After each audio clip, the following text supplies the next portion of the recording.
So it's early morning, and I did get word that, yes, many of you, students of ours, didn't get a chance to test on March 13th. More cancellations by school districts that really didn't care about your future success.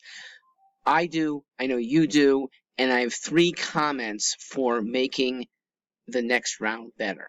So the first addresses temperament. I want you to recognize you did get a raw deal, but the only problem with it is your chance for being done has to wait. Okay, your chances at good college admission success or your parents getting a big scholarship from your good score are there. Okay, there's no diminution of that. They haven't diminished. And upside, in case you didn't feel fully ready prior to the last test, you now have a better opportunity 2 months from now to trounce the test, and you can use it. So point 2, the best way to raise your potential, to heighten your success, it's to stay with your prep. You can take 3, 4, 5 weeks off. And even when you resume, it need not be an intense time. You did that before. You ramped yourself up really well. And the skills you built almost certainly are going to stay with you for many months. That's because it's skills that you've been building as opposed to knowledge. SAT and ACT really aren't tests of knowledge. Knowledge does fade quickly. Skills, which take a long time to build up, but once there, they're almost certainly with you for a long time. Don't fear, oh my God, I was at a peak and I can't get back to it. Yes, you can. I ask that you do some maintenance. Maintenance that after 3, 4, 5 weeks off, you do get on board with some minimal study, okay? 1.5, 2, 3.5 hours a week at most. Maybe you actually want to go for a buildup. Go even further, okay? You are at X level. You still would like to see yourself at X plus 70, and that might get you a really impressive score. So use those 1.5 to 3.5 hours to add skills. Ivy Bound is still with you. Our helpline, also known as Zoom reviews, it's open still for you on Tuesday and Thursday evenings. Practice tests. We allow you to do these free of charge throughout the calendar year.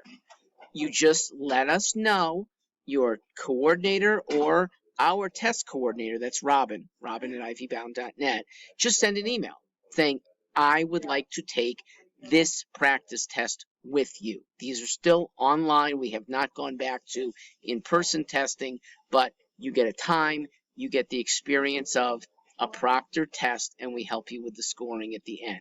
Please let us know 10 days or more in advance to avoid a fee. It's otherwise free. All right, final thing, and it's about logistics. To maybe avoid yet another cancellation on the upcoming test, I have since May of 2020, May 2020, suggested to parents that they sign their kid up in 2 states. You got your local school, your kid will sign up for that. You as parent, sign her or him up for a school in a neighboring state. Okay, not just a neighboring district.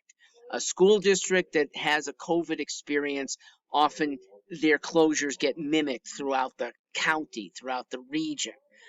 A state less likely to have the same experience. Last year, 2020, we had kids from New York City going all the way up to Vermont. We had kids from southern Connecticut going to Vermont or New Hampshire. Okay, they traveled significantly. I had one California family. They traveled 10 hours round trip to get to Nevada to test, and they were all grateful when their sites actually did cancel and they had a good outlet. Parents had a nice drive too. So please consider it. The way you do it is that you sign your kid up using a prominent middle name. Okay, if you're Thomas L. Sowell, make your kid now T. Lewis Sowell. Okay, Lewis Sowell will get combined when it comes time with Thomas Sowell for admissions, okay? You're not going to be left out with that good score. Meanwhile, you have a better opportunity to test. And I would leave out the social security number when you sign your kid up for that second site. If the first site is fine and a few hours before test it's an all clear, it's nice if you let the second center know. Now, the College Board might not do anything about it, but in the old days, they would allow standby students to still be able to take seats that a canceling student didn't take advantage of. I don't know if they're capable of doing that now. They have been dopey for the last 10 years, frankly. But you're doing the right thing. Good luck on all these endeavors. Please look at this cancellation not as a raw deal, but as a good opportunity.